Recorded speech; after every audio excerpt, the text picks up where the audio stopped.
Unless you are fairly new to riding, there's probably been a time where you wish that your trail bike had more modern geometry and was kind of raked out for getting nasty. That's what we're going to talk about today on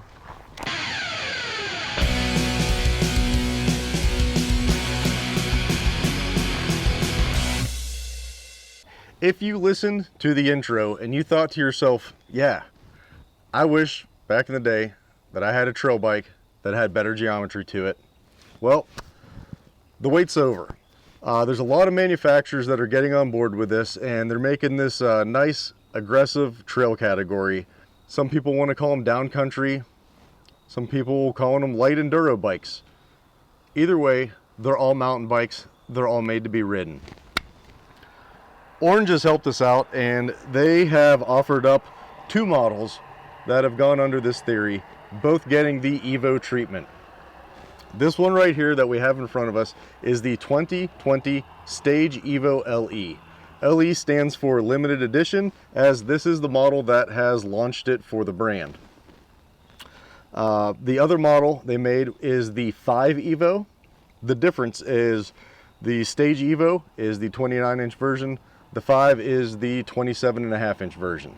On the 29-inch version, we're getting 130 millimeter front travel, 120 rear travel. Now, even though this is the limited edition, it may be harder for you to track this one down specifically. They do offer this bike in many different builds to help fit either availability, price, parts preference, whatever it may be. They got a couple different options for you. On their website, when you're taking a look, you can even change up a few parts or go to your dealer, ask them to change around a few things. Mildly customizable. I don't want to say fully custom, but you might be able to dial in the bike with the parts choice a little more than you're used to with some of the other brands. Let's jump on the computer so I don't mess the numbers up. Let's take a look at the geometry. Now, previously we looked at the Orange Stage 6. And if you haven't seen that, we'll post that link up above. Take a look at that one and see what that bike's about. That one is the 160-150 full enduro race bike with pretty extreme geometry. In that video, you might recall that we said that bike was a little too much for local trails. That's what the Evo package on this one is here to solve. So the one we have in front of you right here, this is a medium. With a medium, you get a 17-inch seat post. As you can see, with a 150 dropper, gives me plenty of room to put it up all the way, pedal, drop it down. Could probably run a longer dropper seat post if you chose to. Geometry wise, at the front we have a 65-degree head angle on a reduced offset fork. All right, seat tube angle, we have an effective angle of 76 degrees. That keeps you nice upright over the bottom bracket, so whenever you're pedaling, it makes it very efficient. Tie that with the top tube. We have a 615 millimeter effective top tube. The distance from the head tube drawn straight across to the seat tube, so you have a pretty good cockpit distance for a medium. That makes it real nice, combined with that seat post angle, stays nice and neutral, keeps the bike evenly weighted. Chain stays 443 millimeters. Not the longest we've seen, not the shortest either. Wheelbase overall for a medium, 1,218 millimeters. Again, not the longest, not the shortest. This one actually fits in a bike rack, unlike the Stage 6. On the medium, we have a reach of 460 millimeters. And you can feel that whenever you're riding. You drop the seat, get it out of the way, and it doesn't feel like a real short, tight bike. It feels a little bit bigger than a medium would, but that's part of the Evo treatment. You're not on a full enduro bike, but you have plenty of cockpit room for you to get in there and get aggressive.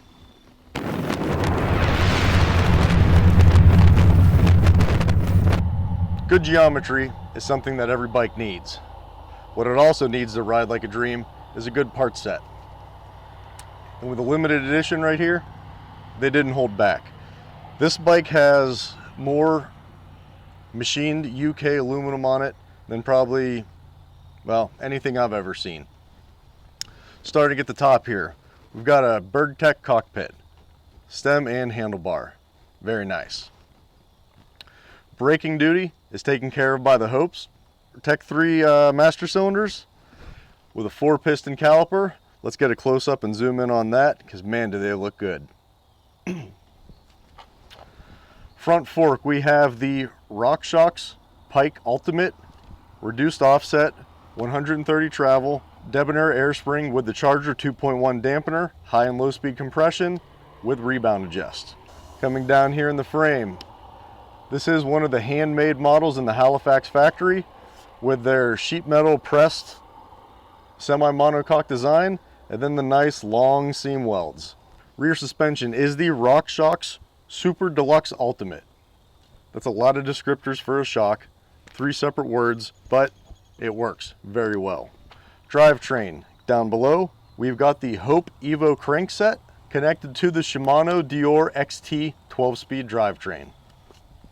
Wheel set, front and rear, we've got E13 LG1 rims, Lace 2 Hope hubs, both of them running Maxxis DHF DHR tires.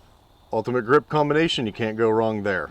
You'll be sitting on an SDG made saddle, made specifically for Orange, using the SDG Tellus seat post. This is a 150 millimeter dropper with a little 1x shifter style paddle up on the handlebar. So I was fortunate enough to have this bike for pretty much just about a month right now. And right off the bat, I took a ride out and I just wanted to go hit some rocks with it. Drove right over to Big Bear, started dialing in the suspension there, which maybe I probably should have had it dialed in beforehand. That's not the smoothest trails around, but it was a hell of a lot of fun. Let's take a quick clip and look at it now.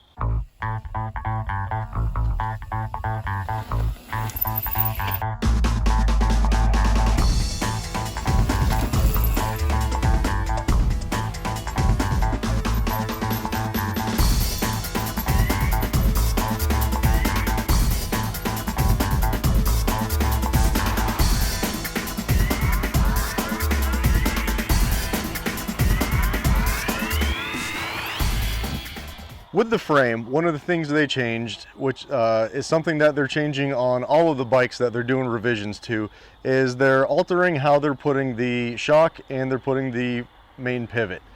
This gives it a little bit more progressive rate than previously that a lot of Oranges had. They're known to be a very linear shock rate because of the single pivot, but they did alter it so it does ramp up a little bit across the range of travel, and it has a pretty good amount of anti-squat to it. So with that, the long cockpit, the nice steep seat angle, this bike climbs like a dream. You stay seated, you keep spinning, it's going to go up the hill. We'll see that happen right now.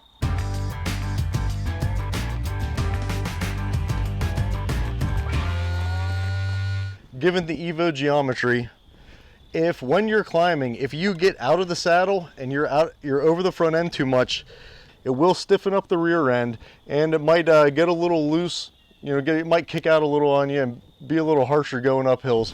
You'll see that right here.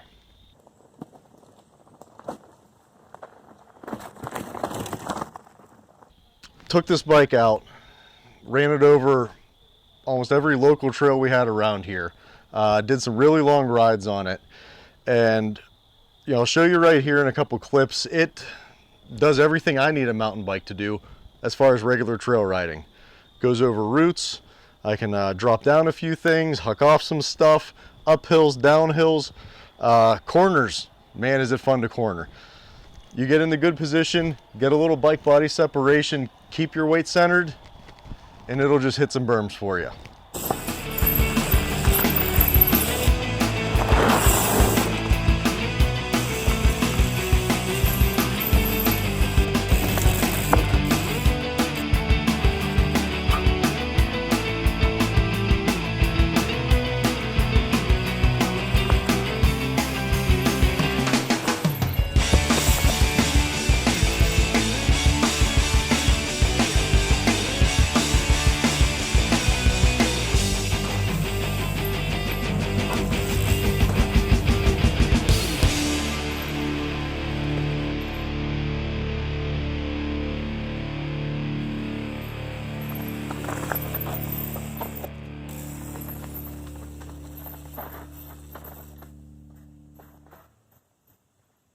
I also wanted to see exactly how far we could push this. Luckily, I was already had planned a bike trip with a couple friends. We headed down to North Carolina, and you'll see what happens next. Short travel trail bike with modern geometry. How far can we push it? That's what we're going to find out today.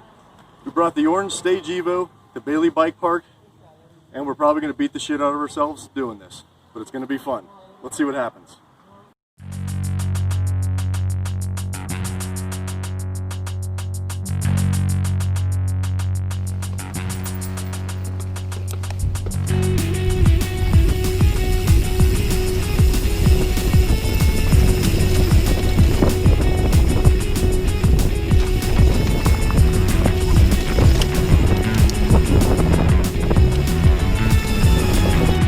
Blue DH falling downhill bikes. It'll be fun, they said. Let's go.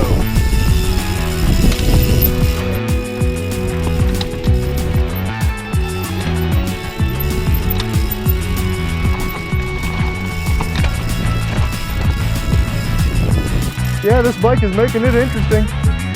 Oh yeah. Woo.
All right, so Bailey Mountain Bike Park, not the nastiest bike park I've been to, but it's not the biggest. It's a small operation. It was a hell of a lot of fun. That park changes elevation very fast. Each one of those berms, they're all downhill berms, so you're rocketing out of them. You're getting a ton of speed. As you can see from the video, handled pretty much everything pretty quick. I was following some of my friends. Two of them had DH bikes. Jimmy had a Transition Patrol, 160, 150 bike, and in a lot of sections, where it got really rough, could I hang with them? No, I can't match their speed. It is a 130, 120 bike. It does have its limitations, but I wasn't that far behind them. Like I said, this bike handles around the berms like a dream. You start hitting some real sharp square edges, you're gonna know it. Some of the ride characteristics might be a little different between me and you. I am, just a tick over 200 pounds with gear, probably running like 215, 220. So with some of the air suspension, I am running on the higher end of the pressure range. So you might get a little different ride quality for yourself depending on how you move the tokens around. Now you also can, if you don't plan on ever getting these wheels off the ground, lower the pressure a little bit, get a lot more of the small and medium bump compliance. Stay seated on this bike and it will track every bit of trail you throw at it as fast as you can go. All right, we're gonna finish this video up down here in the basement as I seem to be running out of daylight earlier and earlier this time of year. All right, we're not gonna take too much more time talking about this as the video is already fairly long. If you like your bike rides fun and fast and you want to attack the downhills but not pay the penalty on the uphill, the Orange Stage Evo and bikes of this category are where you want to be. We've mentioned it multiple times. The good geometry with just enough suspension travel to get over the rough stuff, it really makes for a fun bike. Your local trails get turned into enduro tracks. You can race anywhere. Heck, even some of the races that they call enduros, which really aren't enduros, they're just good mountain bike races, this is the bike you want to be on. You're going to make up time and you're going to save energy in between stages and you're going to rip. I highly suggest that you find where this bike is at, find your Orange dealer, see if you can get a demo ride, see if you can get your hands on it. I promise you'll enjoy it. I know some of you are worried about it being a classic single pivot design. The behavior and the traction that it gives you might be a little different than some of the other bikes, which are still single pivots, but they might be linkage driven shocks. But don't judge until you actually get to ride the bike. Don't listen to someone else's opinion. The only way to know is for you to find out for yourself. So, I thank you for joining me yet again. I hope you enjoyed the video and you can use the information. Hopefully we'll get the ride together. We'll see you out there.